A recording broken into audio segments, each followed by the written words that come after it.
mapping, which we're required to do, and that is what are we looking for? Well, we're watching vehicles.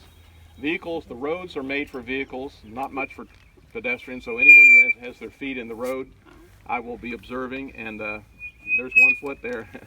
I say that jokingly, but the reality is we do not want to take any chances of getting hit. And I will tell you, visitors to Gettysburg are not necessarily watching where you are. They're looking out at Little Round Top or something like that. So as we walk, particularly as we get down, we're going to go down Crawford Avenue. I will ask that you stay on the same side of the road as I am. You might say, well, it's less crowded on the other side of the road, but the problem is drivers coming down, if they see people on both sides, they're not sure. They usually move away from the people, but if they're on both sides, and then people start crossing at odd times, and it gets even more dangerous for you. And it's even more of a particular concern when we get down to Wheatfield Road, which is a 2-lane road, and there's really not much room for us, but we want to traverse a little bit of that. Next thing I'll mention, of course, I hope you've worn some sunblock. If not, make sure you put something on, aloe or something on afterwards, because the sun is out today, and I'm thankful for that. It's great to have the sun out today. I also should mention ticks. Ticks are part of the wildlife of Gettysburg, and we have them here, but not to be alarmed if you take reasonable caution. What does that mean? By the end of the day, check your body over. Ticks will come up from the grass. They actually can climb up your legs, up in the body. They're so tiny, like almost the head of a pin. Some ticks can carry disease, particularly Lyme disease, if they become embedded. And it usually takes them 12 hours or more to decide that they found a good place, maybe in your scalp or someplace else to get in. So in the evening, if you see somebody else with a tick on their body, you can say, I think I see something on. Just don't flick it towards somebody else if you take it off. And again, if you find one that becomes embedded, the safe way to do it is with tweezers.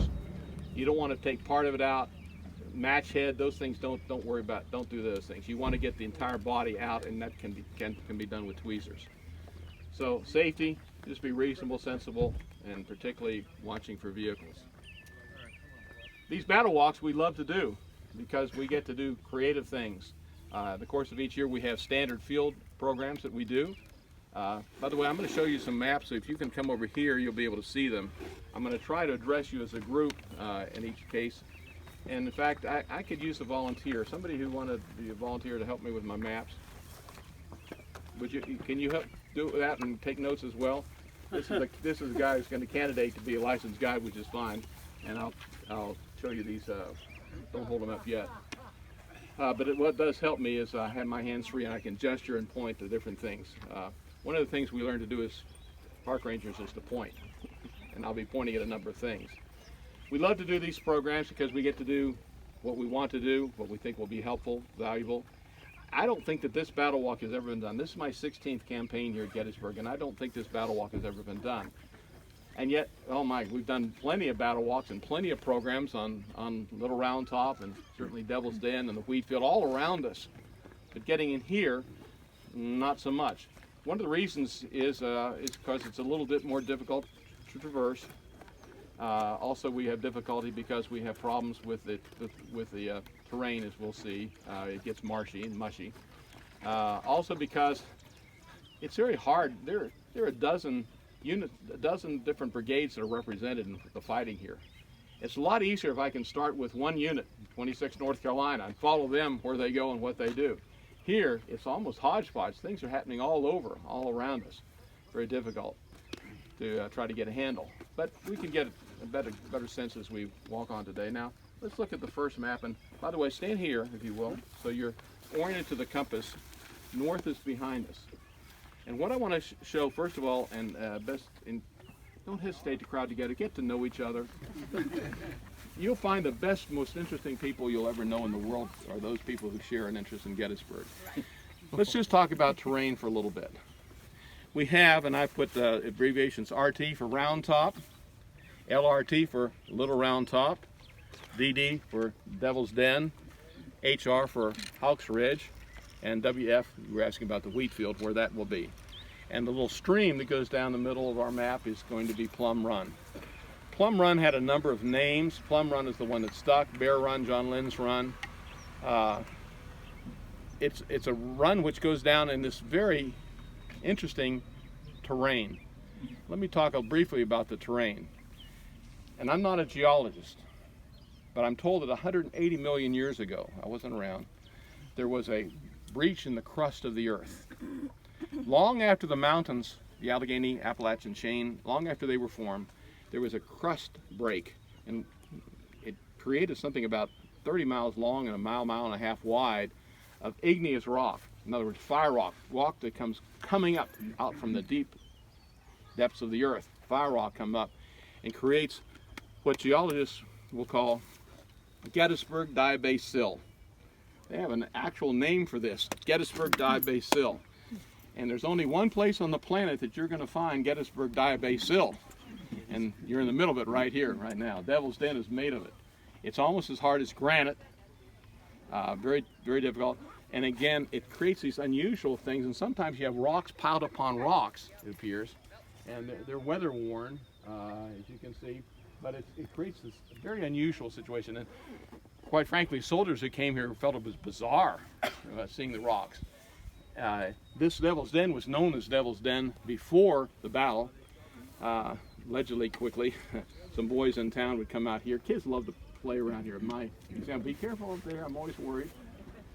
We have surprisingly few injuries here, but we do have them sometimes. And they came out here, and best I can figure out, the guys who came out here didn't want the girls to come out, so they started telling a story about the devil at the den. And the devil was a snake, a big, long, frightful snake. That kept the girls away very much. But this became locally known in the lore as Devil's Den. The only other place around here that had a name, well, the stream had multiple names, as we talked about, and Round Top had a name because it could be seen as round from every direction. You could go 4, 5, 6, 7, 8 miles in whatever direction, and Round Top became a landmark. Everything else around here can gain names since. And we're still in the name-giving sense, and some names, Table Rock, Elephant Rock, whatever people said, and hey, that sticks. I'm not sure that there may be a boulder you'll come across that has not yet been named, and you can name it, and if you can get enough people to keep talking about it, then one day a ranger will say, this, but again, it's an area not actually where there's much, in fact, anyway, in terms of habitation. Way down that direction, I can see a little bit of the roof of the Slider house, and we'll be seeing the John Weikart house at the other end, but the valley here, the Plum-Run Valley, was not habitable. First of all, it's subject to flooding. Second of all, it's so rough, the rock is so rough where you do find it cropping up out of the ground. So we have given names. We've given Little Round Top a name. We gave the Wheatfield a name. There are a lot of wheat fields, by the way, but that one became the Wheatfield that we'll see. And as you look again at the topography, you can see the green for the woods. And if you were here, gracious, 6 years ago, the woods were, you couldn't see hardly Little Round Top because there were woods there. Some of them are cropping back. 5 years ago, those trees wouldn't have been there. They weren't there at the time of the battle. We're trying to maintain sight lines, but I'll tell you, Mother Nature has her way. She keeps doing it. And the difficulty we have, well, it's not a difficulty, it's actually a trust that we have to protect our national parks, which includes ecology. We don't just do widespread Agent Orange or something like that to destroy the vegetation. We want to make sure it's ecologically done wisely. And quite frankly, a lot of the trees takes a lot of staffing, and there's some, and I'm not going to go deep here, but budget crunches, and we have to deal with those. But again, you'll see it much better than you would have done 6, 8 years ago. But I'm not sure in 6, 8 years from now that you might not be able to see Little Round Top again because of the trees growing up there. But what I want you to see is in the valley itself, it's cleared of trees. This little creek we call Plum Run now. Plum Run is through a marshy area. By the way, after heavy rainstorms, it becomes Plum River.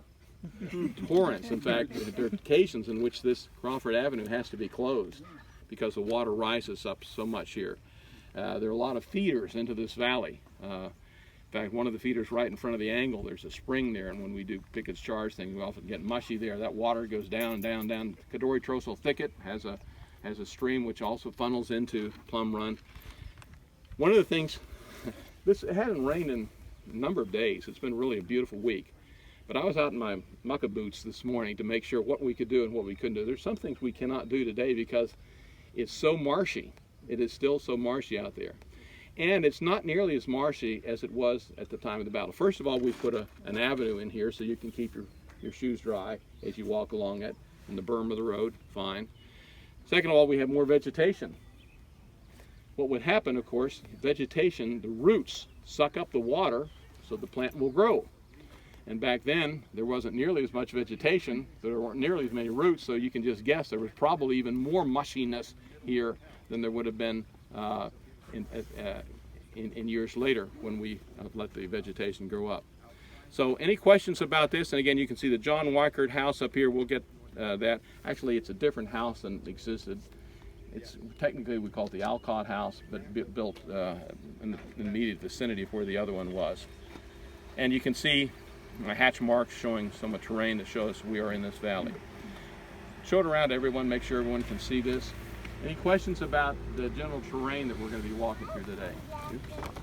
We're going to talk about rose, not this direction, but that direction. Yeah. Why wasn't there as much vegetation at the time of the battle? I'm going to get to that. Okay. First of all, trees were being cut down much more extensively. And the second thing is cows were munching up a lot more. You would not have these grasses here. In fact, the lower juicy leaves that the cows are going to be chewing on. So because what the farmers were doing, because of what the cows were doing, there's going to be less vegetation than now. Let's go to the second map. I find this interesting. In fact, one of the nice things another question was? No, he had a mosquito. Oh, you had a mosquito. Is it gone? Oh. All right, sort of show this around to folks. Sorry. One of the things we more and more try to do is to talk about the civilians and the civilian experience. In fact, a number of pieces of ground here we start talking about. Rose was just mentioned, the Rose Farm, the Rose Woods. The ground here is belonging to somebody, not very usable. You can't put a plow through here.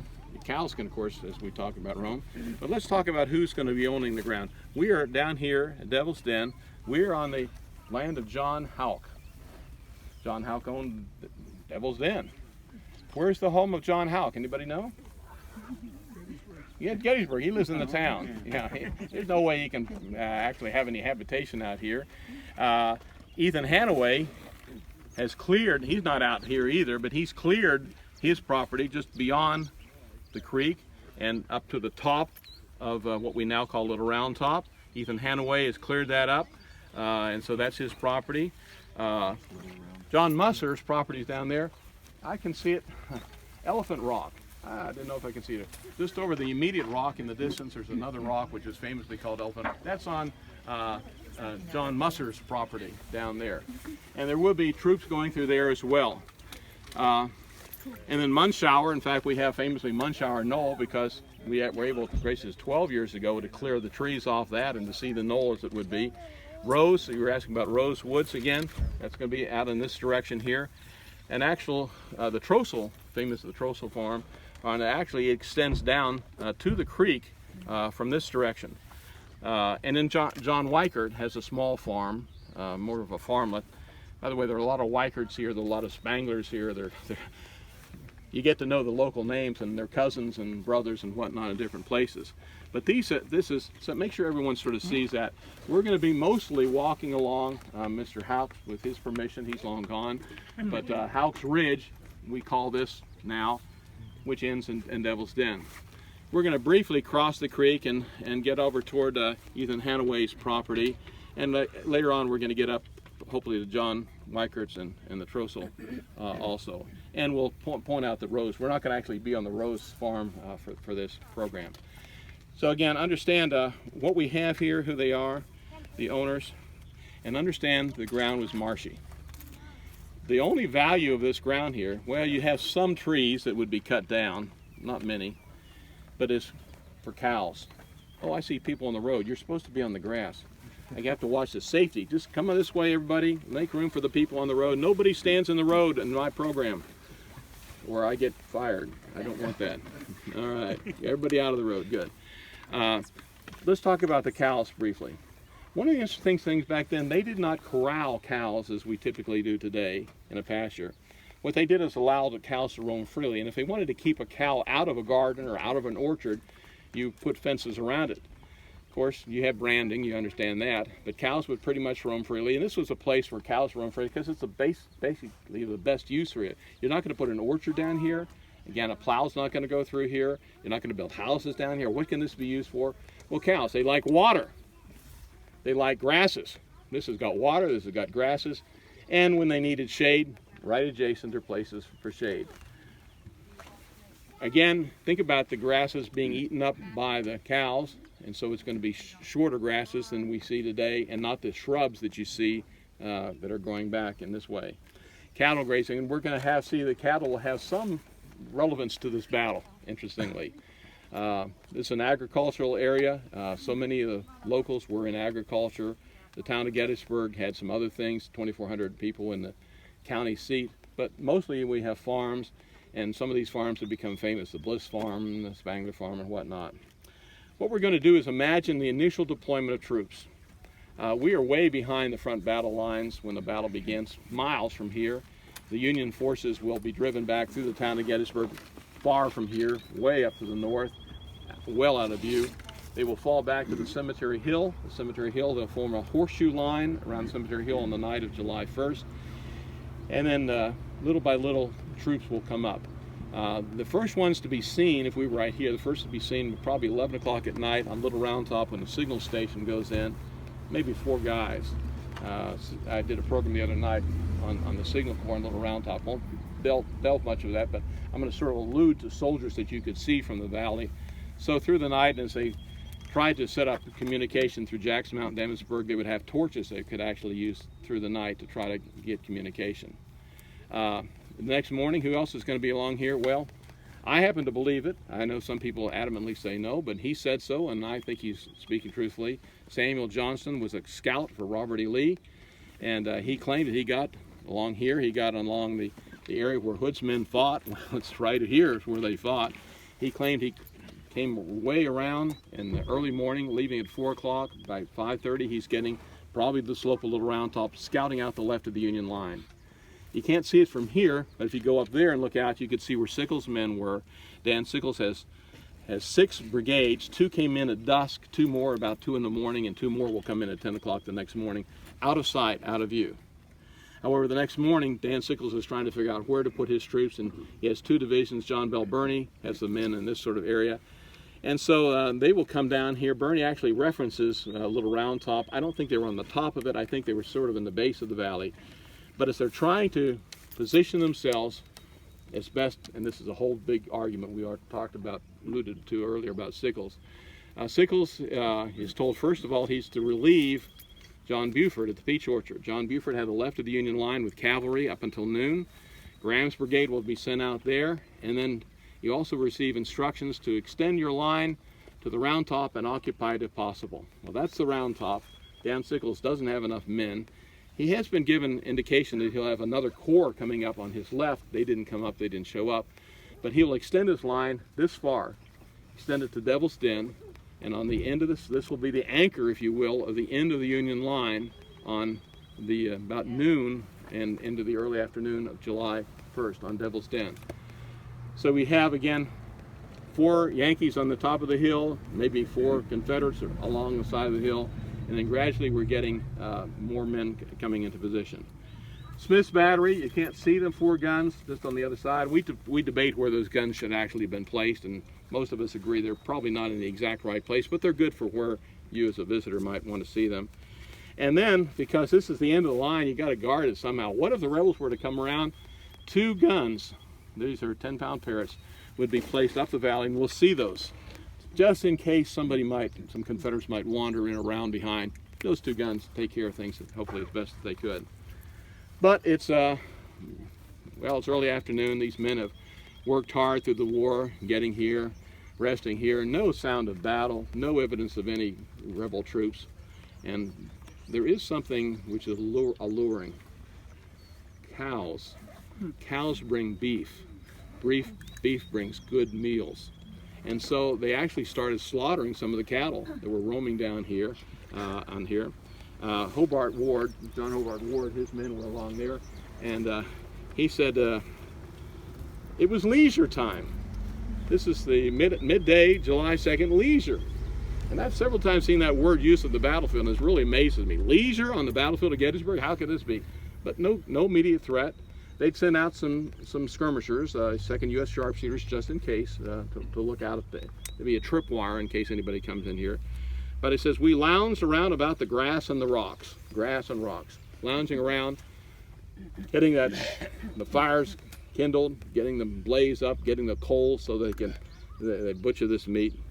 And indeed, Elijah Walker, the 4th Maine. Now, the 4th Maine initially was right by Smith's guns. Elijah Walker said, fires were kindled. A heifer was found nearby, just happened to be available to us. We slaughtered it. Coffee was steeped. Of course, you got fires, you got coffee. And impaled on sticks, the beef were warmed over the blaze. Picnic time at Gettysburg. Midday, July 2nd, Ward's Brigade. What a great time. In the meantime, other things are happening elsewhere on the battlefield, including Longstreet moving his men, 2 divisions. Wood's division, about 8,000 men.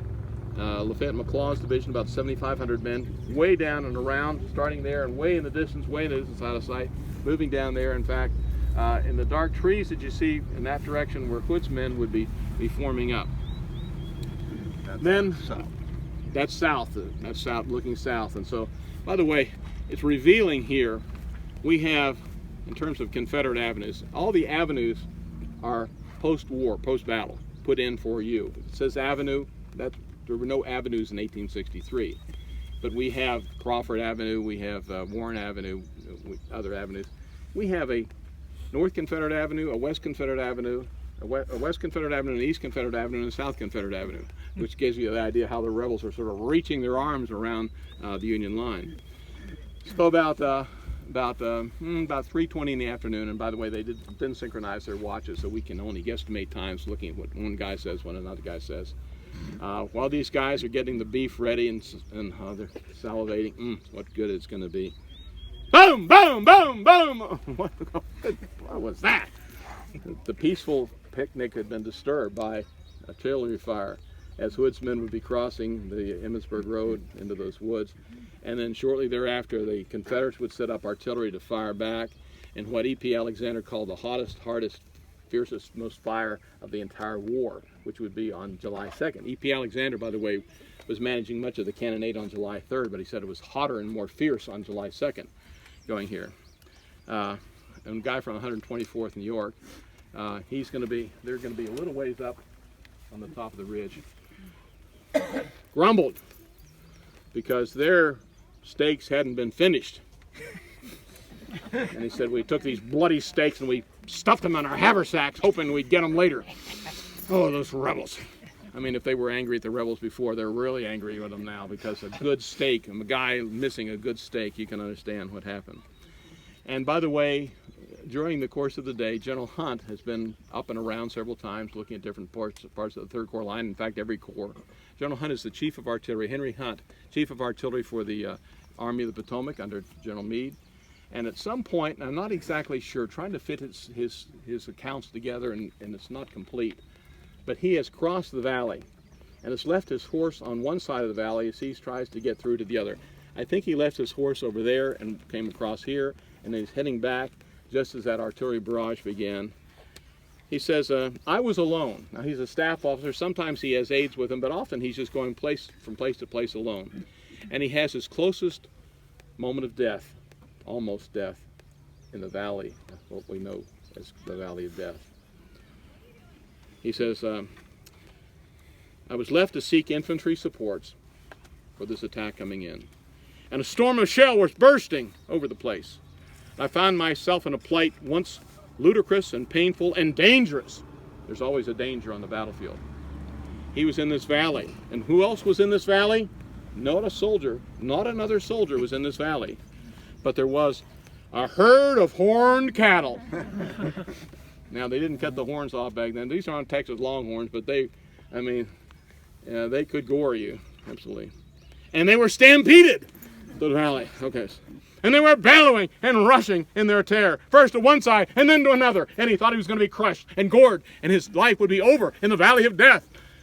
Fortunately, he got to the other side.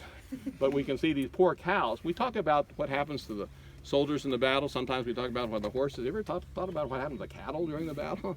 Well, sometimes they're getting roasted and sometimes they're getting stampeded. It's a very scary thing.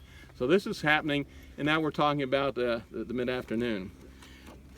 Again, let me talk about the Union position. Let's move to the next map. What we have here is, and you're going to have to, I'm trying to get, let's move out here a little bit more so more people can see it. Trying to get it oriented to the compass too. Stand over here. What we have is, right here is Devil's Den. Those circles I put represent this Devil's Den. And you can see at the top of the ridge, I say HR for Houck's Ridge, we have this line. We have this line which is Ward's Brigade along here, and they're the ones who are trying to enjoy the picnic. Remember I said there are 2 cannons that were put here. There were 4 that were put up there. These 2 were there just in case any rebels might try to come in this way. Those cannons would have a clear shot through this valley here. It's a very sensible formation, at least it seemed to be. Now again, Sickles is expecting another corps to be coming in. I just mentioned briefly it was supposed to be initially the 6th Corps, but they're not even on the battlefield by this time. Well, they're arriving on the battlefield. The 5th Corps was to replace the 6th Corps in their mission, and they didn't come over. They were delayed. George Sykes, commanding the 5th Corps, and we'll talk about some 5th Corps. He was talked about as tardy George Sykes, and I think he was tardy here. He didn't get his men in position early enough. In fact, according to one of the accounts, when help was being asked for by the guys up here when the Confederate attack began, well, before the Confederate attack began, when they were suspecting an attack to begin, they went back asking for help, moving up, but meat had already authorized. And the response was given, well, we'll be up in due time, but we're fixing coffee. Coffee is very important in the life of a soldier. And so they were somewhat delayed getting in here. But what we have, as you go to the next slide, what we have is a movement which will be coming in over the course of a half hour, 45 minutes, coming over there, started with artillery, and then will be infantry attacks. The dark trees out there, those were rebels will be coming in. Some rebels from Alabama will be crossing the valley down farther there, particularly and famously the 15th and 47th Alabama, the 44th and 48th Alabama crossing the creek down here. And oh my goodness, what is going to happen? Well, first of all, the 4th Maine, and we're going to get to them next, they will be shifted off the top of the ridge down into the valley as a precaution because it looks like the Union line might be inflanked, be enveloped from the side. Questions to this point? How many, what are the numbers? Well, the numbers, Hobart Ward has about 1,400 men. John Bell Hood has about 8,000 men coming in, although 8,000 coming from the south. Yeah, south and southwest, yeah. Although he's got a number. The difficulty here is there's a lot of splintering that goes on. So by the time the Confederates are attacking into this valley, they don't have entire brigades. They have pieces of brigades, sometimes pieces of regiments coming in. So the numbers gets very hairy trying to figure out how many would be. But again, about 1,400 Yankees on the top of the hill, and you've got at least that many who are coming in from this direction. Alabama, it's a whole Alabama brigade coming in that way. And how many were in the main unit? In the Maine, the 4th Maine, I think they had about 400. I don't know exactly, but about 400. We're going to go to their monument, and it's not far from here. As I mentioned before, let me just review. I want you on the same side of the avenue as I am, so don't go on both sides. It may seem less crowded on the other side, but it confuses the cars when we're moving on both sides. They're not sure where to go, and they may panic. We don't want that. So we're going to stay on the left or west side of this avenue and head out to this monument here, which is not where they were originally placed. Now, the monuments at Gettysburg are instructive, but they're not definitive. The commission said the monuments must go in on the original brigade line. That's not where they originally were. They made exceptions as an exception. The Confederates didn't like that because their initial brigade line was so far from here that where they fought, it just made no sense to have the monuments a mile away. They weren't allowed to do that, so there was maybe some bias on the part of the commission as to where monuments would go.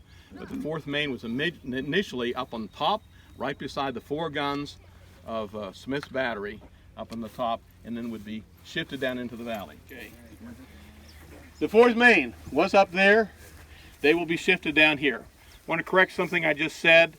talked about Robertson. It was actually Vander Law. There were two brigades side by side in the attack, and the Alabamans were actually in Robertson. Were in Law's brigade, not Robertson. So anyway, what we see here as an exigency, these guys are moved down there. Another regiment is pulled down the ridge line to take place up there, Pennsylvania Regiment, and you can actually see their monument up there. That's basically where the 4th Maine was, roughly along there, 400 men, as they're being shifted down here. You have men finally moving up here. Of course, that's going to be Strong Vincent's brigade moving up there, rushing. Everybody's rushing wherever they could. So we have, again, Vander Law, we have Robertson, and the Confederates are also going to be supported by another brigade, Rock Benning. Those are Georgians that will be coming. So you have well, every brigade is going to be about 1,400 men. So we've got 3 brigades here. You got about 4,000 to 5,000 rebels that are attacking. They're slowed at this point by the guys, Ward's brigade, on the top of the hill. Benning himself, he's from Georgia. They called him Rock Benning. In good rocks that we have here, he says the gorge, he calls this a gorge, the gorge running between the peak and the mountain. He calls that the peak. Of course, they get up there. There was an optical illusion for those guys from the Confederate side, particularly from Alabama. John Bell Hood was tricked because as he looked in this direction, he saw the guns there. He couldn't see the valley. The valley was hidden from him. So it appeared like that ridge merged into that hill. It's only as they get into the valley itself or come across the crest of the ridge that they realize that there is a valley here. And Benning again will say, a gorge running between the peak. The ground was difficult. We've already witnessed that. Thank you for your... That's all right. Rocks in many places, presenting their precipitous sides and insurmountable obstacles. Well, some guys are getting along all right up there, but the difficulty, if you've got a line of battle, is very difficult to get through. And again, we put the avenue and the sidewalks, whatever, later. He says the progress was therefore not very rapid.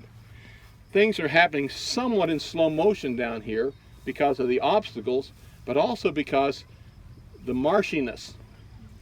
We'll see as you walk, it practically sucks the brogans off your feet as you come through here. Lafayette McLaws is following up the division of Hood. His men are going to be coming from that direction. And he said, with rapidly thinning ranks, the gray line swept on until the blue line in front wavered and broke and seemed to dissolve into the rocks on the mountainside. That's going to be Ward's brigade, which is finally going to collapse from out there. The Yankees are going to try to struggle in the valley to resist. There are going to be 3 key regiments in this valley, one of which is going to be the 4th Maine. They're going to be stretched. In fact, what they're going to try to do is to stretch and try to maintain some kind of contiguous position with Strong Vincent's men, and that's very difficult to do. You're going to have some U.S. sharpshooters. In fact, there's a monument on the side of the hill for the U.S. sharpshooters. They're going to sort of be down the hill. The 4th Maine is going to actually be having some men crossing the creek, trying to maintain. It's a very thin line. It's not a true battle line. True battle line is going to have men shoulder to shoulder, 2 ranks deep. You got the 4th Maine is stretched in a very weak position down here, doing what they can, and they're going to struggle. Colonel Walker of the 4th Maine has a statement which has always given me sort of chills. As he sees the rebels coming that direction, take a moment and look back there and imagine they're coming through there. All those Alabamians, 44th, 48th Alabama, beyond 47th or 15th Alabama. By the way, one of the Alabama, I think it was the 44th, got split by the rocks there, and one of the part of the regiment went this way and one went that way, lost contiguous. But anyway, he's looking, he says, I shall never forget the click that was made by the fixing of bayonets. It was as if one. In other words, he says, the men, fix bayonets! Every man simultaneously pulling out of the sheath their bayonet, clicking it into the top of their rifle. Click! 400 clicks simultaneously. Boy, that would give me the chills. Of course, what he's expecting is the possibility of hand-to-hand combat. Very close and very dangerous. And then they were subjected to blistering musketry fire from those rebels. The 4th Maine is in one of the most vulnerable positions of any unit on this battlefield. because they're on the flank. They have a rush of soldiers coming toward them. They have no real support coming in behind them. They were subjected to what they described as a biting musketry fire. They suffered over 50% casualties in the short time that they were in this valley. 50% casualties. Their flag, according to one account, their flag, now the flag, American flag, 4 by 8 feet, that was their battle flag, that was the American flag that they carried. Their flag was pierced by 32 mini balls and 2 shell fragments, according to one account. Can you imagine the affliction that these men are facing as they're out here? Then what's going to happen is some support is going to be trying to give help. Again, from the 16th Michigan, I talked about the sharpshooters that come down here. Not many of them. They are 2nd U.S. sharpshooters. And poor Henry Ripley, color bearer of the 4th Maine, is down. This is just a devastating catastrophe that's happening. But these guys have got to hold it as long as they can, because, of course, the rebels, as they advance here, can wrap around the cold Union position. Now, I'm not talking much about Strong Vincent. He has a very important role to play there, somewhat subsequent to what the 4th Maine does down here, but going to be very important. And then we're going to see another regiment move forward, and I think one of the most heroic stories at Gettysburg is for a regiment that's often not even known or forgotten. Now, as we move, we're going to actually cross the bridge. We're going to be on the avenue, and as we do so, I need you to cluster it up. I'd like there not to be stragglers. I can't keep from being stragglers, but when we stretch out, I lose management of the group. I don't want that to happen. So we're going to carefully head across this avenue, carefully cross the bridge, and get to the position of the 40th New York. One of my favorite composers is Mozart, and that's going to be the regiment we're going to get to. Want to go where the 20th New York is? You're going to have to come this way.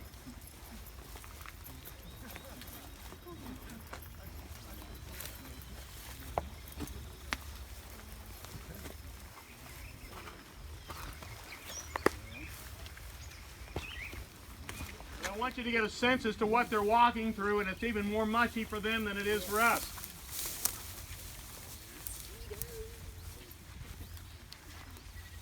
Mozart Hall in New York City, concert hall, meeting hall, helped raise the funds to make this regiment possible.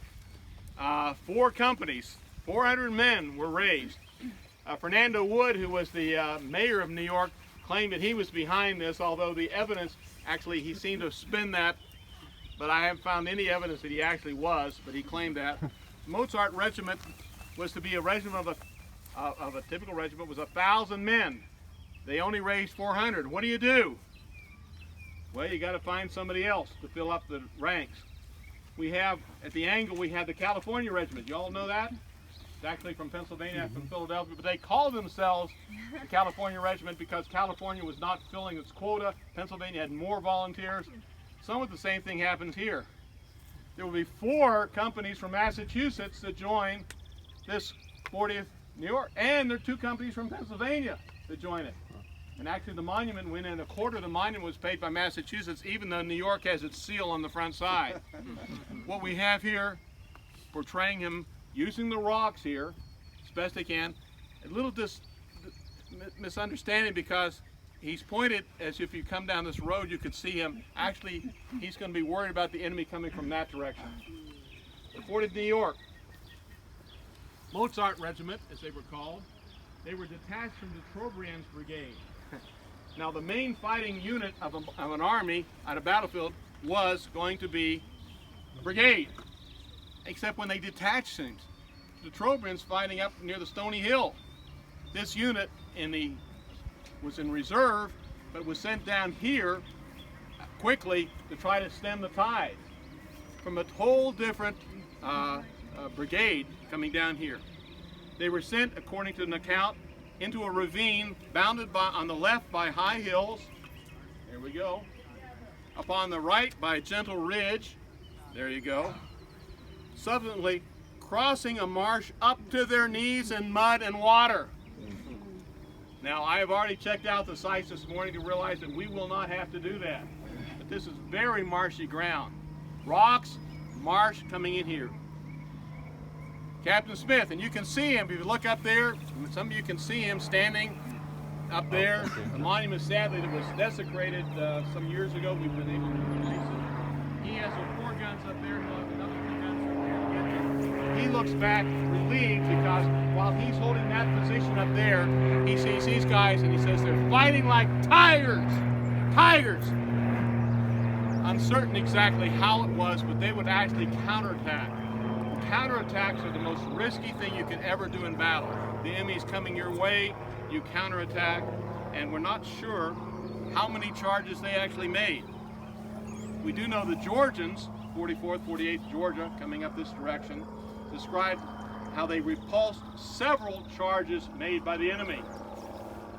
Made by the 40th New York. By some accounts, there were 7 counterattacks. I wasn't here, I didn't count them as they went in. I'm not sure. It's very chaotic. But as the rebels are threatening, these guys are, it's an ebb and flow of battle, back and forth in this valley going on. They can hold this only so long because the attrition and more rebels.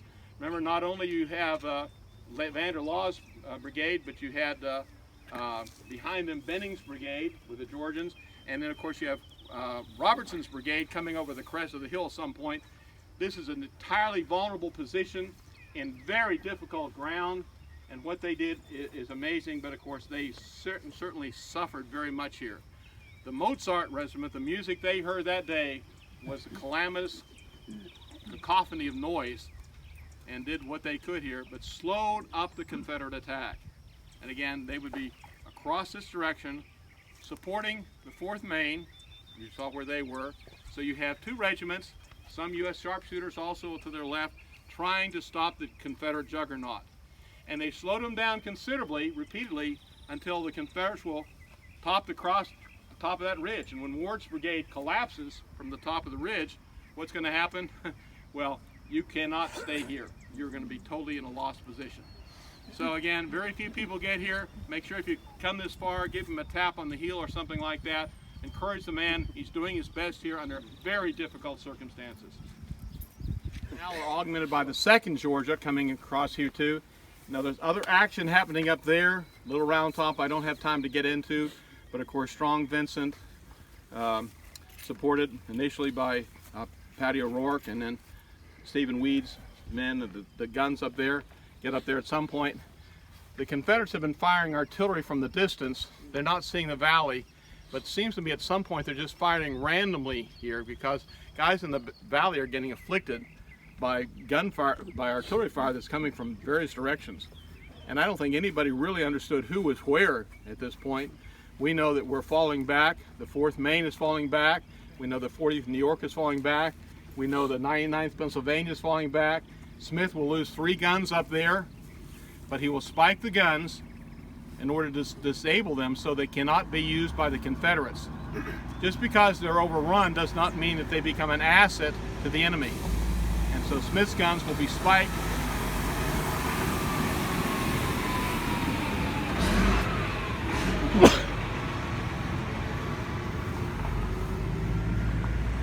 It was considered a great humiliation if you were an artillerist and lost your guns. Henry Hunt excuses that completely because those guys stayed to the last trying to fire. One of the difficulties these guns have, these are rifle guns. Great for long distance, a mile out, not so good to protect your own position. That's where you hope to have a smooth bore if you're an artillerist, because you can start firing canister effectively. Rifle guns did have canister, but it didn't work very well.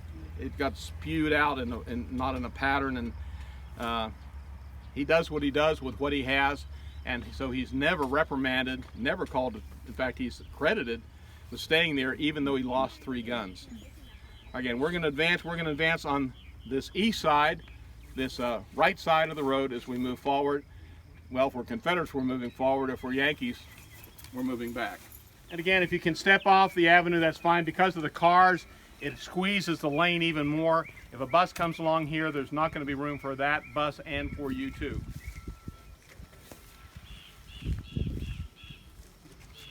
Okay, we're reviewing where we were. We're down here. We saw how the Mozart regiment moved forward. We saw how the 4th Maine had come down here. Also coming down will be the 6th New Jersey. 6th New Jersey monument will be across there. They're coming down here partly with the idea of guarding 2 guns that are put down. I don't know why it comes and goes. You can see the Smith's 2 guns that are down there. Those 2 guns are going to be supported by the 6th New Jersey coming down that position. 430 soldiers. They're from a different brigade altogether. They're from Burling's brigade. Burling's brigade was actually under A.A. Humphreys. If anybody knows anything about PA systems, I don't know why I'm coming and going. Sorry about the confusion. Burling's brigade was under A.A. Humphreys, further up. So what you see is a fracturing, especially of the Union forces here, as they're coming in piecemeal. The Confederates are being fractured by artillery and also being fractured by the terrain itself as they're coming in the valley. So again, it's very, very difficult figuring out what's happening. But as we look around us, we know the Confederates now are at the top of that ridge line. Confederates are trying still to take the top of that hill, but being stymied, particularly now Stephen Weed's brigade of Yankees have come across and basically sustained the hill. Lieutenant Colonel Gilkison of the 6th New Jersey will say, "We advanced promptly. They had orders. They didn't know where they were going. They were leaving the sector of the rest of their brigade. Having no one to guide me, and not knowing the position the regiment was to occupy. Whether it's ignorance going into confusion. This is not a good situation. I formed a line and I opened fire and advanced the regiment about 200 yards across an open field." This is that open field, coming across this open field here. They've got to be careful because as they advance, they're advancing in front now of the 2 Union guns that would be spewing out artillery fire against the enemy. And there's always the risk of friendly fire coming in. So Lieutenant Colonel Gilkison is doing what he can. In the meantime, again, Hazlett's battery has formed at the top of the hill. You may see the 4 guns represented there. And I often make a clarification here because I mispronounced his name for years until I was corrected by a descendant from a family member who said his name is not Hazlett, it's Hazlett. Let's say that together. Hazlett. Made sense. My 4th grade teacher was Miss Hazlett. That was from Western Pennsylvania. He was from Ohio. It's Hazlett. So anytime you hear someone say Hazlett, just think to yourself, I know better. And a lot of you may know better than me, and that's why I'm always listening to what you might have to tell me, because these names, the pronunciation of these names, and sometimes family members would not agree with the spelling or the pronunciation of their own names. But anyway, Hazlett's battery has joined others, so explosive shells are happening in the valley, all seemingly uncertain as to who was going to be hit and what.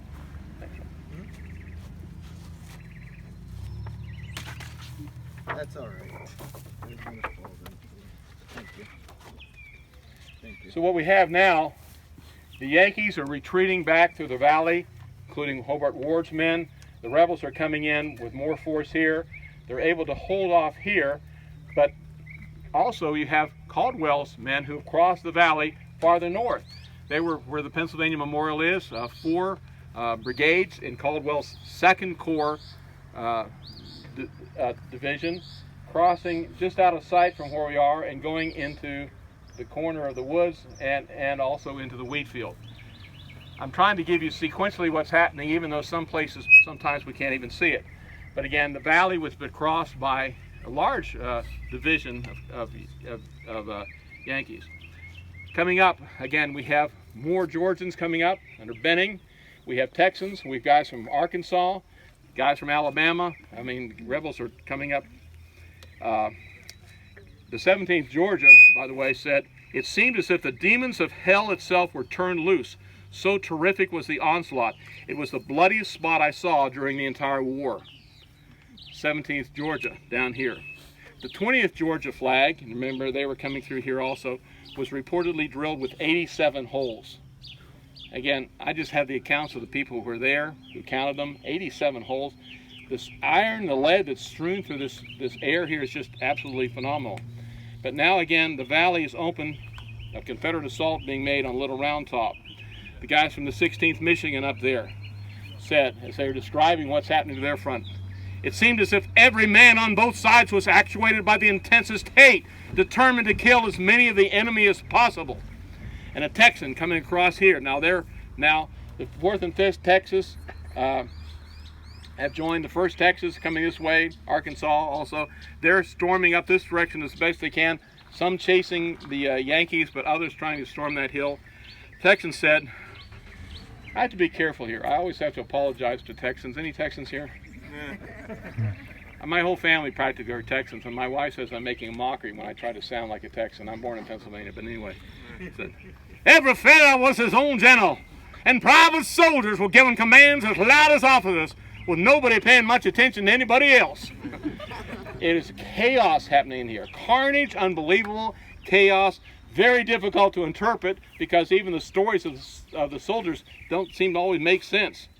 A Georgian, though, would say, the inaccessible mountains still lay before us, but the steep and rocky sides were beyond the ability of man to carry, and under the awful hailstorm that came like a torrent from its summit. This is almost like a volcano rising here. Crazy, a marsh by which volcanic is arising. Well, we're going to leave here and we're going to go further up the valley and understand because more action is going to occur. I'm not saying it's ending down here, but it's sort of a stalemate as more action is happening further up the valley. What were the casualties like and what were they doing with the bodies? What were the casualties like? They were horrific. And again, I mentioned one unit, 50% casualties. What were they doing with the bodies? The dead bodies were just laying here. And I'll get to that sort of at the end. The reason they call this a valley of death, one reason is there are a lot of dead bodies here. Wounded, if they could hobble out, they would hobble out. Typically, they would not have somebody help them take out. They had have litter bearers that may be coming in, but those are not frontline soldiers. There's not a real buddy care. In other words, you don't take a guy back because you've got to remain on the front line. Very chaotic, but again, in terms of dead bodies, they're just beginning to mount up. Do you have any numbers of casualties? Well, I have a sense because I can look at a unit that had 400 and some men and 50% casualties. That's over 200 from one regiment, and I've talked about 8 or 10 regiments so far. It's chaotic. There's a book you can look to that has the losses. Make sure you're off the road. The regimental numbers of men engaged and losses. It's a great book, but it's approximate even at that. A father-son team has gone through and tried to even do more, but often we can guess. And then when you have missing, what does missing mean? I don't have a good answer to what missing means. So if you're trying to pin me down on specific numbers, there's a book I put out called Gettysburg by the Numbers, because I can't keep these numbers straight, and the numbers keep being not as specific as you'd like. I wish I could say, we've had already 1,432 casualties. I'm spinning that. Who's running the show there? Sickles? Sickles, no. Sickles is way out toward the peach orchard, actually, by the Trossel farm. Who's running the show here? Did I not quote the soldier who said, everybody was shouting commands and nobody was listening to anybody else? That's it? There's not any mass. And one of the difficulties is because many of the commanders are down.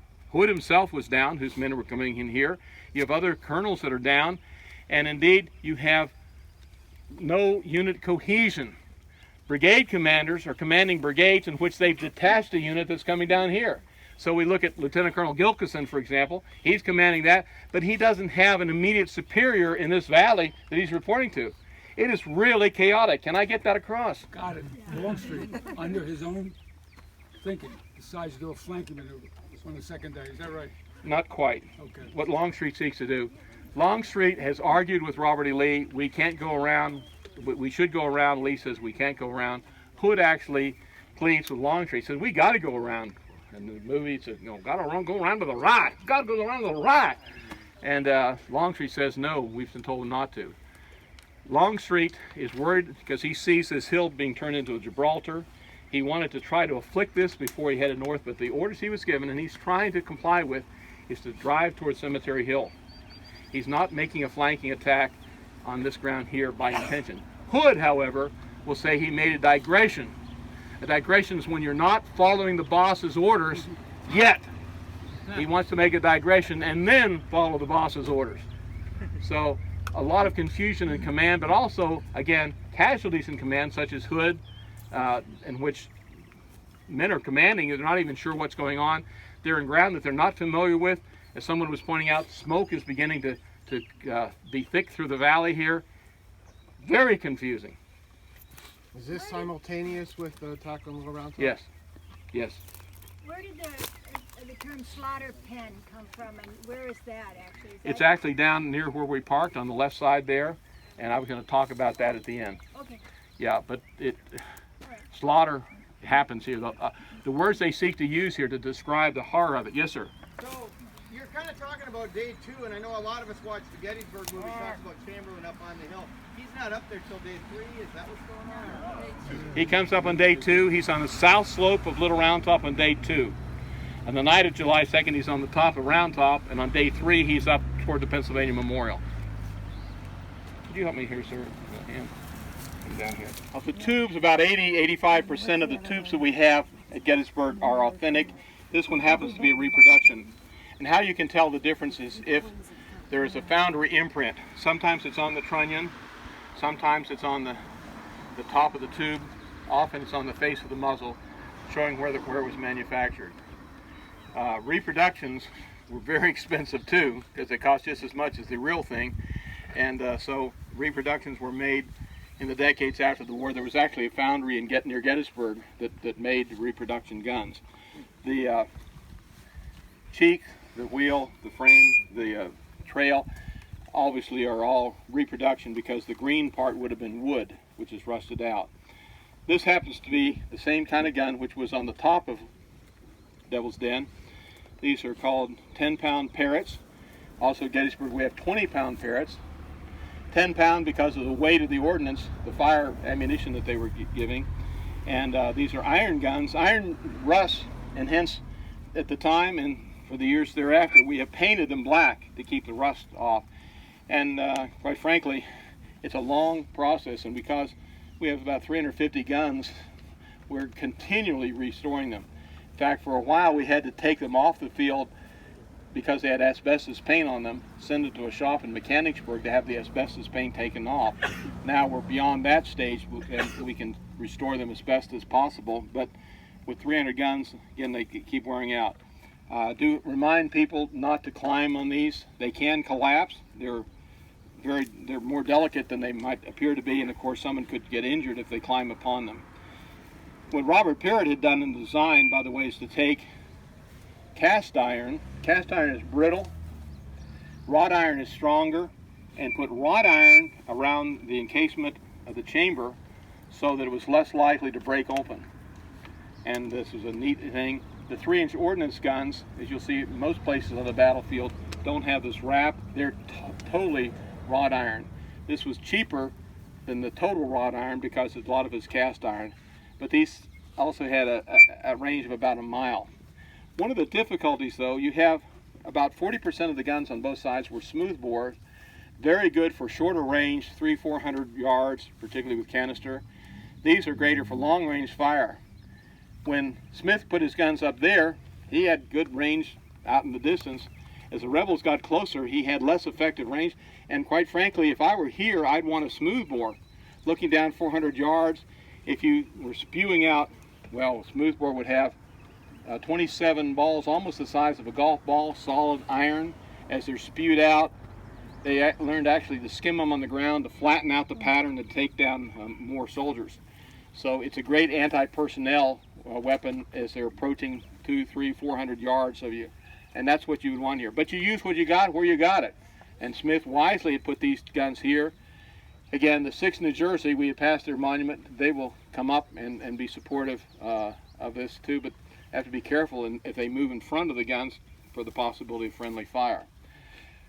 I did not take you up to that monument up there on the side of the hill. I thought I would be able to because it hasn't rained much, but I went up in my mucka boots and it was a lot worse than anything we've seen so far. Even though it's a slope, you figured it would be dry. That's a later part of the story anyway, so we're out of sequence. I will reference that monument later, as well as the monuments on the top of this slope, which are U.S. regular monuments. Back to our maps. Yankees are retreating through here. Smith's guns will have to retreat. Of course, he saves only one from the top. He is able to save these two. And then, as this is Caldwell coming in to the Wheatfield, next one.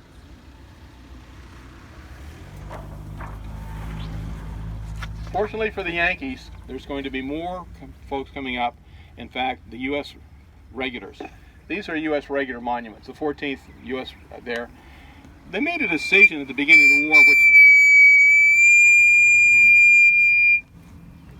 war, which was probably not the best, but they kept the regular troops together. That meant the volunteers had nobody who was veteran, nobody who knew much about anything, and they had to learn from the start. Probably would have been better to take the U.S. regulars, promote them all to corporals and sergeants or something, and distribute them through the Army so they could have drilled and trained. They didn't do that. So the units I've talked about, of course, the 4th Maine, 6th New Jersey, 20th New York, all volunteers. However, coming off the mountain and attacking across this would be U.S. regulars. Actually, 2 brigades of U.S. regulars. They're going to be forming along that ridge line up there. They're going to be crossing here. They're going to be driving rebels back, and it looks like they're going to be saving the day. And again, the U.S. regular monuments along there and at the edge of the Wheatfield suggest how far they went driving the rebels back. You've got more rebel brigades that are attacking in, but there's one that they weren't counting on that's going to get the best of them. So again, this gun is gone, and the area where we are briefly overrun by Confederates, but then shoved back. And what you have is Confederates where the cars are, and down there where the bridge was, Confederates on the slope of the Little Round Top, slope of Big Round Top. But now, because of the attack of the U.S. regulars coming off this ridge line, coming across the valley, this ground is going to be regained by the U.S. forces, and again, U.S. regular forces. Questions to this point? Now, how much time was that from when they started in the valley? We're talking altogether about 2 hours, and we're about an hour and a half into it. Actually, about what we're into it. We're taking about as much time as it took, which is interesting. Other questions? You were mentioning about the regulars. Are you going to follow up as to who they ran into that they didn't expect? I am going to talk about that, yes, but that you're ahead of me. But I understand this guy's a wisecracker. I know him. I know this man. He knows this stuff. All right. Yes, we're going to talk about that, but I'm going to go up further to another location to talk about who they faced and what happened to them. Questions to this point, though? In a fight like this of that kind of duration, about when are regiments starting to run out of ammunition and have nothing left? That's a good point. The typical soldier brought 60 to 80 rounds in. You're normally equipped with 40, but they actually fill up your haversack, your pockets with more as you're going in, and you can fire it at most every 30 seconds or so. Of course, men are going down that haven't fired at all, but obviously a unit that has fired 60 or 80 rounds, that's typically an hour and a half. You have no combat effectiveness from that point. So there were units that probably were like that. That's why you expect reserve units, the second wave, if you will, like Benning's men coming in that are overcoming and taking up the fire. But about 60 rounds that a guy could fire, and again, they began firing. I'm going over some basic stuff, but they typically loaded in 9 times by command every company, 9 different steps that they took, and everybody did the same thing at the same time. It worked better when they did that because every elbow was going the same way and you're not bumping into each other and conking each other, loading in 9 times. But then when you get into the havoc of battle, when the enemy's rushing towards you, something like that, it's fire at will! Right. That means as fast as you can load, you fire. Famously, of course, we know how the 20th Maine was running out of ammunition, but other units also were. Ammunition wagons were available, but typically did not restock until the evening. They came up at night. Was it common practice that anytime there was a casualty, the other men would take their rounds? Yes. Part of it's just common sense. There was enough time to do it? You have a cartridge box with those 40 rounds, and if yours is empty and the guy next to you is down and not able to fire, he's got a cartridge. You know that, and it's common sense. You pick up his cartridge box and you start using it to fire from. Okay. So you don't have to be ordered to do that. It's really kind of common sense. Soldier was typically carrying almost 40 pounds. Now he's already dumped his backpack on the Union side, so that's gone. And in fact, in some places, they actually dumped their haversack as well. The haversack was for your personal goods, food, letters from home, playing cards, hygiene things, whatever it might be, like this, and they dumped that too. The musket or rifle itself was almost 10 pounds, and then you've got, you might be carrying 10 to 20 pounds of ammunition as well. And your uniform was wool? Yeah, and let's not disparage wool. I'm not a fan of wool except in the winter, but there's something about wool I've discovered, as opposed to cotton. If you're out on a hot, steamy day mowing the grass in the backyard and you're wearing a t-shirt, you come in, you have to peel that t-shirt off. It sticks to your body. Cotton fiber will collapse, and it just gets more unpleasant. I actually have, my t-shirt today is, this is not a commercial, but Under Armour. It's a new fabric. It wicks better, and wool wicks too. That is, the moisture gets off it. It is an insulator, but the key thing is the moisture, whether it's coming from the sky or coming from your skin, wicks off of wool, but not cotton. And so it's the mugginess, they called it the sultry weather they went into. The wool made sense as opposed to cotton, and they didn't have the modern artificial fabrics. What was the temperature like? In the 80s, the highest temperature was the next day, 87. I think it was 83, I believe it was today, and sultry. That is, and by the way, much sort of like today, there was no breeze. There were storms would come in on July 4th, and with that wind, but July 2nd, July 3rd, no wind to speak of, no breeze, and high humidity. Good questions, one and all. Any others? Yes. Was there a quote that the regulars taught us how to fight, but here they taught us how to die? Yeah, I've heard that quote, but I want to get to the regulars. Oh, okay. I got ahead of myself. I want to get down so we can get a better idea of how they're coming in, what will happen to them. All right, let's stay on the left side of the road. The terrain features. Devil's Den, where we started. The creek, which we're soon going to cross. We're it's on our left and it'll be on our right. Wheatfield coming into view right now. Back over there. That's going to be important as we get on further. And this is what's often been called the Wheatfield Road, which we're soon to get to. You'll see shortly we'll be crossing the creek. It's somewhat been channeled by the Park Service to try to manage water here. But again, the whole area would be very, very marshy.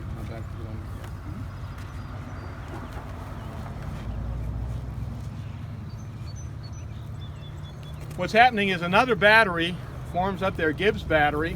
Remember Hazlett's Battery?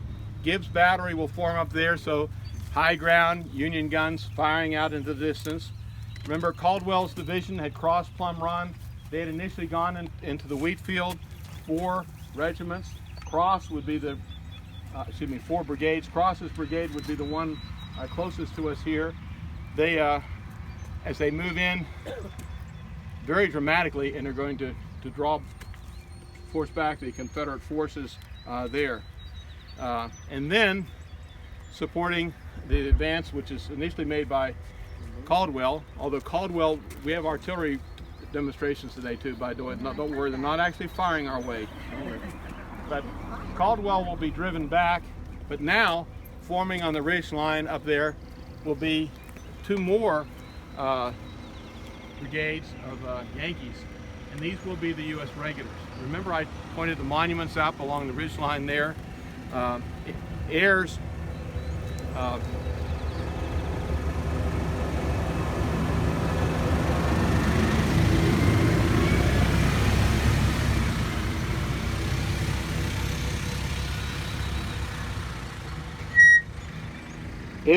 Ayers division will have Burbank and Day as 2 brigades.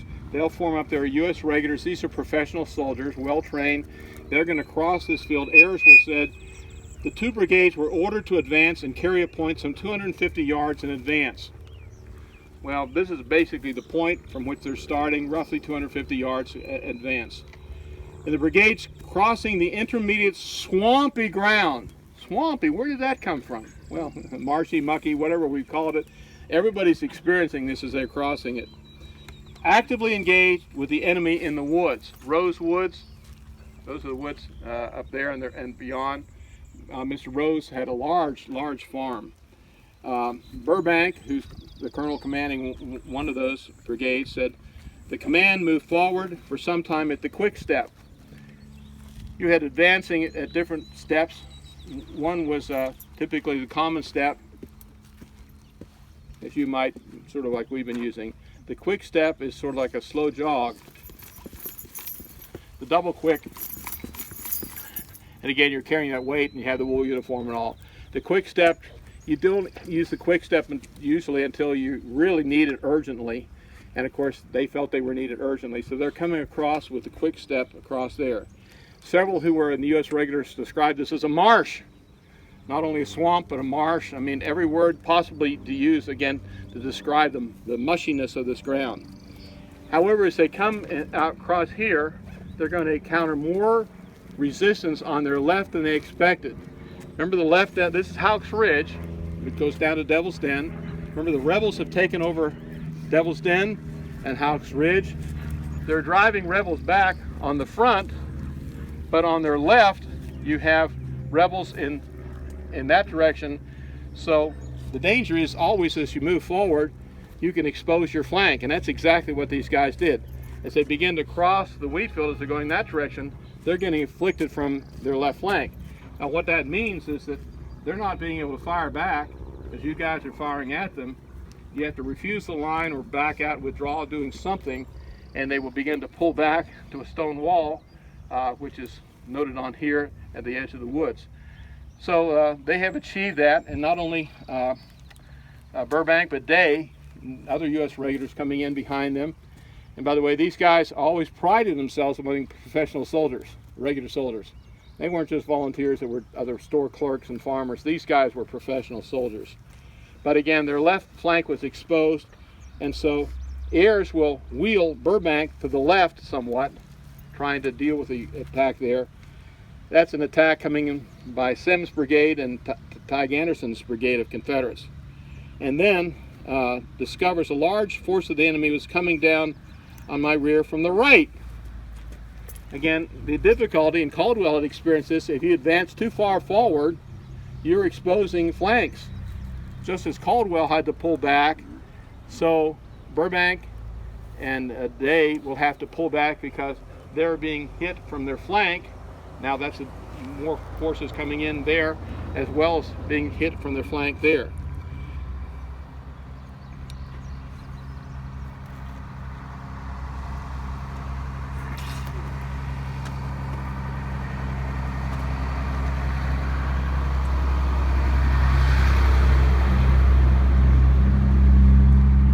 Burbank describes how his men receive a heavy fire opened on our flank. Left flank and then right flank. That's a clue we're a little too far forward. And so they will begin to come back, and just as a Confederate attack begins on their front too, which is more incentive to pull back. And as they pull back, how it's described, well, described in different ways. What we have here coming from the front is Wofford's brigade, and I'll talk about them in a minute, supported by Sims, supported by Kershaw, Tige Anderson I mentioned also. The rebels are building up through these woods to come forward. Next, and indeed, as I've sort of depicted in this map, make sure everybody can see that. Coming through the woods, coming through the Wheatfield, is this juggernaut of Confederate forces now, and a strategic withdrawal comes with the U.S. regulars as they're going to back away. Ayres will order the U.S. regulars to withdraw. Captain William Clinton of the 10th U.S., one of the 4 regiments in that brigade, says, "The roar of musketry was so intensive that a great portion of our command did not hear the order to fall back until some minutes after it had been given." Of course, yelling, also a bugle. They can't hear the cacophony of noise here. They can't hear that they're to be falling back. And so it's not quite as ordered as perhaps would be. Captain Hancock of the 7th U.S. says, "We were ordered to retire slowly, but which order was obeyed with great reluctance by the men. They didn't like to have the advance. It's a demoralizing thing to have to withdraw. Now, the higher commanders have to look at the bigger picture. But often the privates, the corporals believe we've got a solid position, we don't want to pull back. So some are reluctant to fall back, some don't get to hear the command to fall back. And another, Captain Hancock also says, while retiring, the fire of the enemy became very destructive. And after crossing the stone fence and over the open field, became very frightful. So they're getting attacked, again, initially from the flanks, and now an attack coming from the front, and they're withdrawing back across here. We're going to move to the Wheatfield Road, and that's where danger lurks for us. It's been pretty safe along this one-lane, one-way avenue, but when we get there, we want to be very cautious. We're going to get into the let me cross before you, and I'll try to stop any cars as we then cross into that little lane that goes to the farmhouse, sort of where John Weikart ordered them back.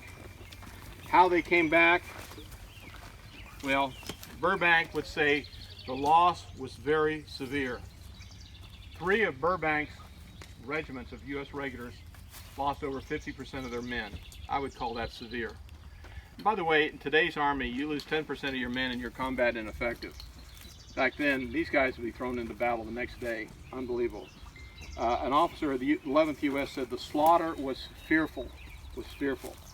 So many would die coming back. Now, 2 views as to how they came back. One of the things is you often get contradictory perspectives depending on who you're reading. A historian would say, who was claiming to talk to soldiers here, the U.S. regulars moved off the field in admirable style, well-aligned ranks, facing about at times to deliver the fire and to check pursuit and withdrawing. Sounds like something you do on a parade ground, effectively. Maybe it was. They were professionals. However, General Crawford, who's waiting back there, he has men at the top. He describes what he's saying in the front, and he, I think, spins it too. You tend to spin it to make yourself look good, and also to make your circumstances look dire, so whatever you do looks amazing what you've done. Something like today, right? I'm not getting into today. I do history. I don't get into today. General Crawford, though, would say, fragments of regiments, those U.S. regulars, fragments of regiments came running back without arms. Behind them, in solid columns over the wheat field and through the woods, came masses of the enemy, and fugitives rushed through my lines. Well, that's a different picture than the well alignment coming back. I wasn't here at the time. I'm sure, since they said the loss was severe, and I'm sure that there was difficulty, but it's understandable why they pulled back. Just like it was understandable why Caldwell's division had pulled back. They'd gone too far, hit not only from the front, hit from the flanks, pulled back. Same thing here. The very difficult thing we're seeing here is that units, as they're going into battle, there's not always a coordination with other units. And here we have it on the division level. One division not supported by another division. One brigade not supported by another brigade. Then one regiment not supported by another regiment. It's so chaotic in this field. We have here guns, Walcott's battery. Aaron Walcott, it's a Massachusetts battery, Battery C, 3rd Massachusetts. He has his guns here. When the U.S. regulars have come forward here to support them, he's set up his guns here. When you come up, of course, you've got a cannon and a limber, and you detach the cannon, you pull the limber back, you have the caisson further to the rear, and you prepare to fire to support the infantry troops. It's so chaotic and so quick that this happens that he cannot pull his guns out when the U.S. regulars pull back. And so this is going to be a very, very difficult time for him. What we're facing is Wofford's brigade of Confederates. But Wofford is going to be supported. He's pretty fresh. He's not really now Kershaw, Anderson, Semmes, others are going to be supporting him. But Wofford's brigade coming right to left, west to east, coming across the Wheatfield. They're the ones in the front of the U.S. regulars that drive them back. As we go to this map, here they are coming through the Wheatfield. Here are the U.S. regulars falling back. Here's where these guns are that we see depicted here behind me, the position of those guns. The Gibbs guns up here, I talked about them having gone in position, and then these poor guys have to go back across in what Formation, I'm not sure. In formation, I'm not sure. Coming back. Union troops in the Wheatfield. I apologize for this, folks. Can't get it right. Maybe another 16 years and I'll get this right. I don't know. Union troops in the Wheatfield had become what one described as shattered fragments that gave way in considerable disorder. This is not a Wheatfield program, but we're talking about how these troops that have been engaged in the Wheatfield come flashing back. A Confederate would describe how they're advancing. He says, the ground was rough and difficult. Well, we've seen that already. It is for everybody. This is not smooth ground. The ground was rough and difficult, broken by rocks and boulders, which rendered an ordinary advance impossible. In other words, trying to keep the linear formations. The Confederate would say sometimes the Federals would hold one side of a huge boulder on the slope until the Confederates occupied the other side. This is hand-to-hand fighting. This is very, very confused fighting. In some cases, my men, with reckless daring, mounted the top of a large rock in order to get a better view and then to deliver their fire with greater effect. Now that's sort of what you might do as a skirmisher, but typically in a line of battle, you're not going to be mounting on top of rocks. But what I'm saying here is that this is a very confused action, both sides, in terms of the attacking, in terms of the defending. And in poor Aaron Weikart, his gun's here, his support, by the way, every time a battery goes into position, there's supposed to be a regiment of infantry to support them. Just like the 6th New Jersey moved down to support them, just like actually the 99th Pennsylvania had moved down to support Smith's other guns. Well, not easy here. Weikart's guns will be overrun by rebels. You can see the line they would have right along here, and rebels, where you're standing, would now take this ground. What's going to happen is that there's another unit up there, Pennsylvania Reserves under Samuel Crawford. Now, remember the statue we passed by? I should have pointed it out because as you go back to your cars, you can see him. That's going to be Samuel Crawford, a very fine statue. Ron Tennyson did that. It's one of our more recent statues here. And Ron Tennyson, the late Ron Tennyson, he's the same guy who did, for example, Elizabeth Thorne in the Evergreen Cemetery. Very excellent craftsman, sculptor. But anyway, he cannot get his guns out.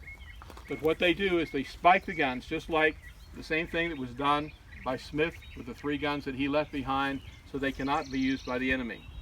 But obviously these guns are coming into the possession of the rebels. One of the best ways the rebels got cannons were seizing them in battles. They certainly did it at Winchester coming up here, and they would do it here at Gettysburg, although they could not always get them off the field and restore them to make them usable guns for themselves. Samuel Crawford, again, had initially had his men back there. He brings his division down across that mucky ground again, driving back Wofford. The Confederates felt that they'd got here pretty well, but now are facing another problem. First of all, Fisher's Brigade deployed, but they shift south to help at the issue of Little Round Top. And then McCandless comes in, another brigade, to assume a position that's held by Burbank and coming forward. The attack of the Pennsylvania Reserves, a little background of them. Pennsylvania Reserves actually were units that were established by Andrew Curtin, governor of Pennsylvania. There would be state militia which were expecting to stay in Pennsylvania as reserves to protect Pennsylvania. But of course, as the war went on, all these units, anybody who could be, was federalized in effect and brought into the U.S. Army. George Meade, John Fulton Reynolds had been commanders in the Pennsylvania Reserves. Of course, they went back into higher command. Crawford says, riding to the front of my men and seizing the colors of the leading regiment. I don't know which regiment it was. Can't say for sure. He was asking me that. You see the monument shows him with that flag. A colonel does not become a color bearer, except on occasion in this battle. In fact, General Howard at one point became a color bearer in this battle. But what they had to do by flying by the seat of their pants in the urgency of the moment. Seizing the colors of the leading end, I ordered an advance upon the enemy, and immediately my column moved forward in solemn mass on the front. What we've seen, by the way, the ebb and flow, the attack, the counterattack, the ebb, the flow, back and forth. For a while it was going up and down the valley, We talked about Mozart Regiment. Now it's going across the valley, here up the valley a bit more. Immediately my column moved forward in solemn mass. He rode, could have been the 1st Pennsylvania Reserves as I think about it. I'm not sure. Don't count on that. You won't be tested on that because I'm not sure. The corporal assigned to the colors, by the way, clung to the staff, refusing to give them up, because if you're a color bearer, you never surrender your flag to your commander, baby. He holds on, and then we have Crawford saying, "I am your general, give me the colors!" Well, the exasperated corporal relinquished the colors, but he didn't want them to go far, so he grabs the pants leg of the general and holds onto the pants leg while he can't hold the little comical scene there. But what we see here is Crawford. By the way, he was from nearby Franklin County, Chambersburg. He'd been a doctor and now has gone into command. He's a strong abolitionist, and how he leads his men personally. He's not telling his men to advance, he is showing them how to advance as he advanced. And he says, 2 well-directed volleys were poured into the enemy's ranks when my men, raising a terrible shout, rushed upon the foe, driving them back upon the stone wall. We talked about that at the edge of the Wheatfield, for the possession of which there was a short but fearful struggle. Wofford's men don't want to give it up. They do not want to give up what happened. And indeed, there were some in Wofford's command that said, we wouldn't have given up except we were ordered back. Now, I don't know whether that's bravado or not.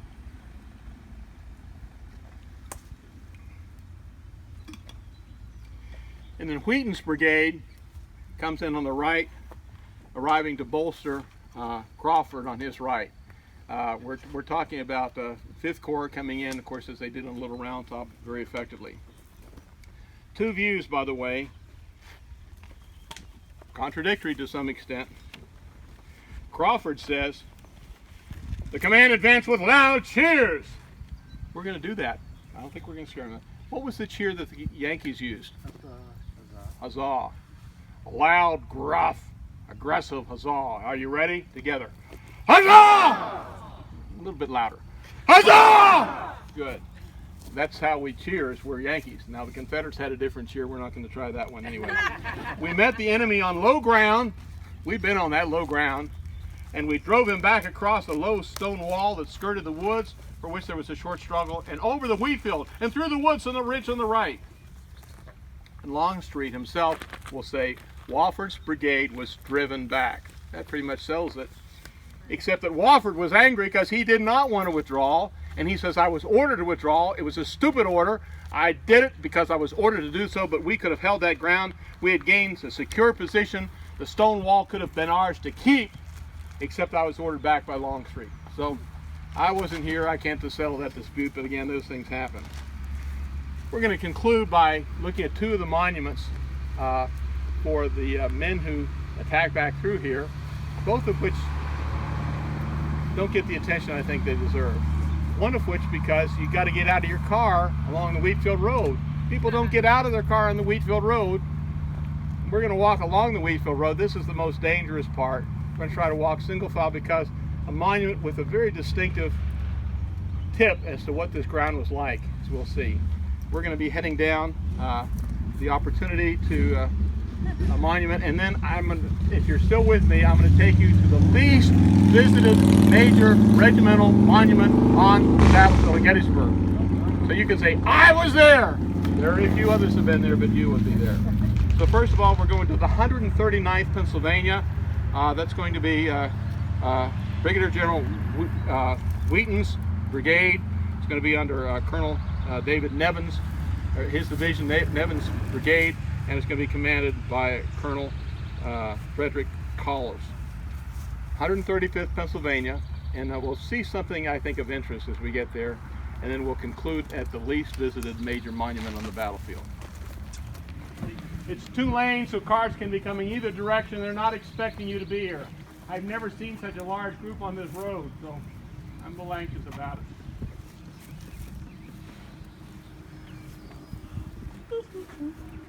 That's so large, sure can see that. So much friend. Yeah.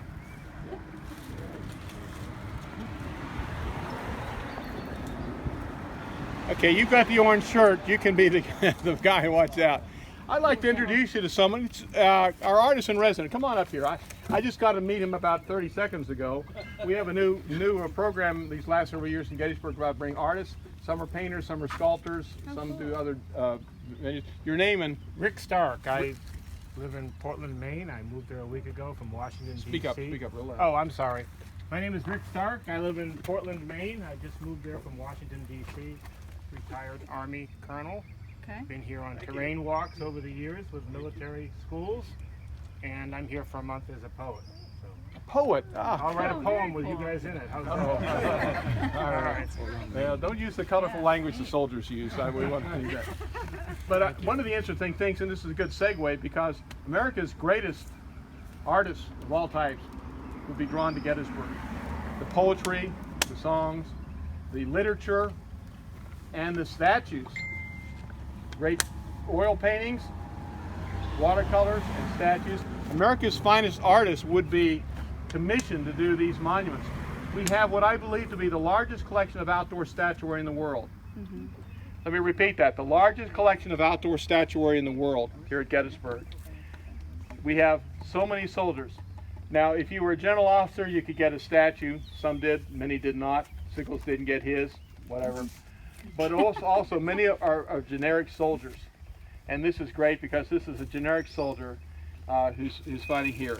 He's fighting for the 139th Pennsylvania. And again, the expression on his face, I love it. And maybe some of you who are entrepreneurs would go around and just take the faces of these monuments.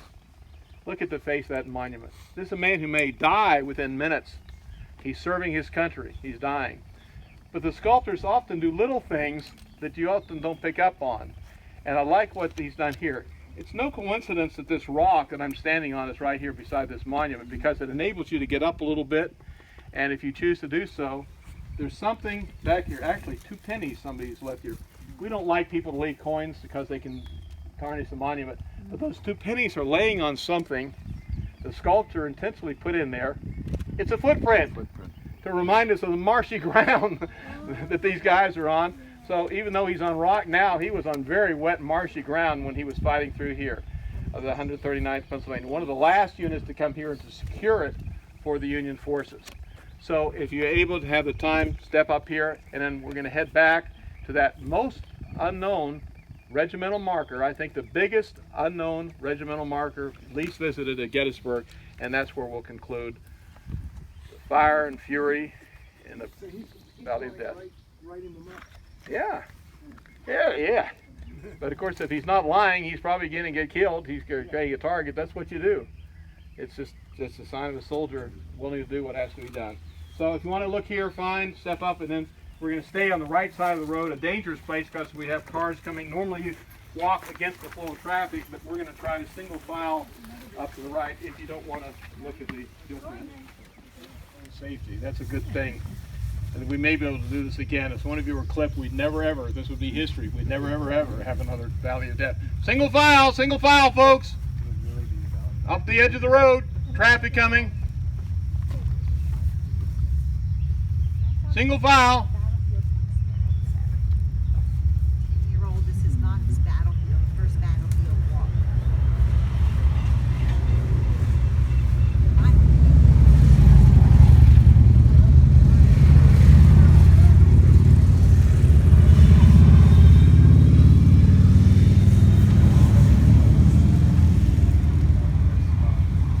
Wofford received the orders to Confederates to pull back, and he pulled back.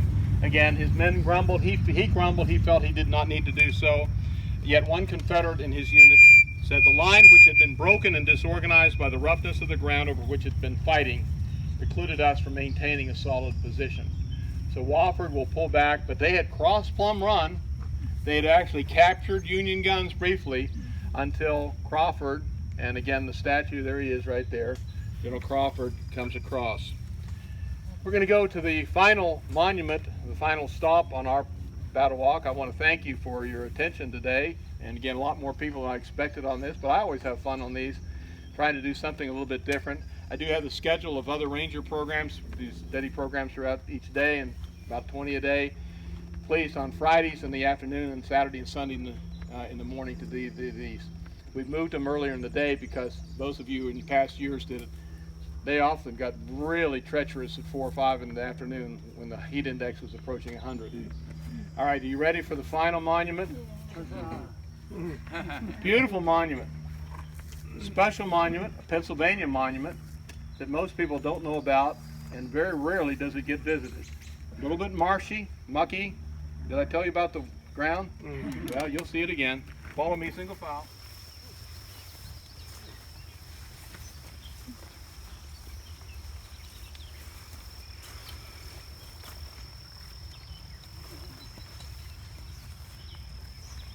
That's cool. Cluster up, get close so we can all get here. Oh yes, you tell me. Yes, absolutely. That's why Pennsylvania has a deficit. For the monument.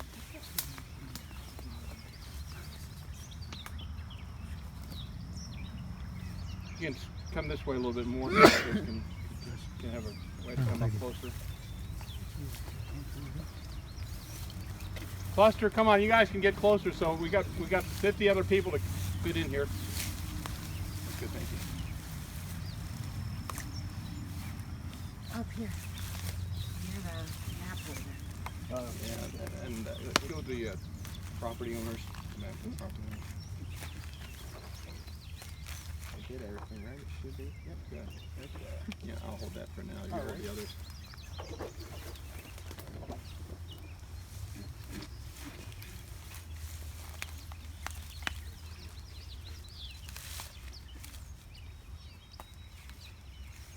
We are now on the property of Abraham Trossel. We're up here.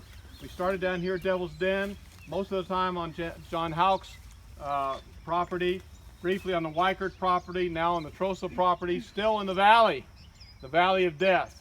You can see it's a lot of marshy ground still right here. Some of you experienced the marsh down there. The 96 Pennsylvania, now we come to what we have is the, by the way, we passed Weikart gun. I should mention that the Pennsylvania bucktails recaptured that. You know the famous story of the bucktails, how the regiment was formed by saying you cannot be, sort of like Tom Sawyer's story, painting the fence. You can't be in our regiment unless you prove yourself worthy.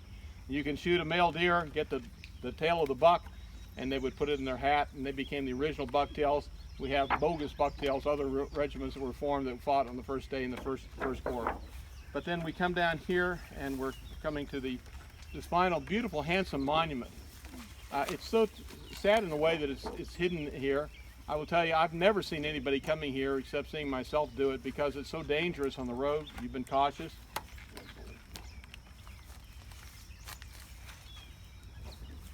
You've been cautious on the road, which is a good thing. And these also are Pennsylvania Reserves. They come here, and they were on this ground. Understand, the underbrush that you're seeing today would not have been here in 1863. Cows would have eaten all these sweet leaves. Oh, they would have had a feast down here had we let them. But what happens is that now, in the valley to the north, Federals are taking a strong position. Now, farther up the valley, it actually gets very thin. The upper waters, if you will, of Plum Run. You have more Confederates attacking. You'll have Barksdale attacking. You'll have Wilcox attacking. You'll have Lang attacking. You'll have Wright attacking. Crossing the head, I can't even say waters, it's more wet ground coming on. So we have rebels basically advancing there and then push back. So by dark on July 2nd, Plum Run to the south where we started is now Confederate ground. Plum Run here is now been regained by Yankee forces.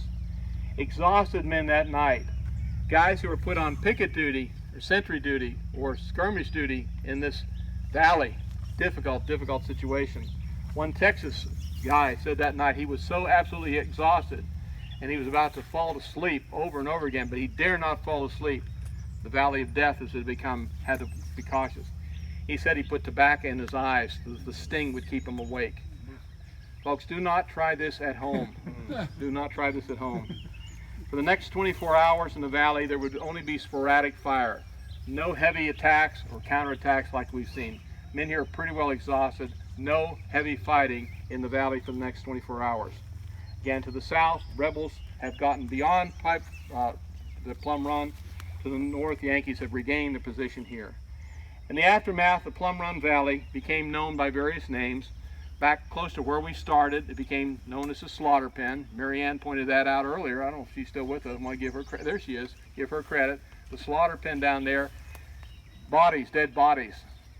By the way, the Confederates left bodies basically where they fell as they retreated. They didn't take bodies with them. Didn't have not time to bury bodies. And so many of the bodies out here would continue to be out here. They would try to put them in field graves as they could.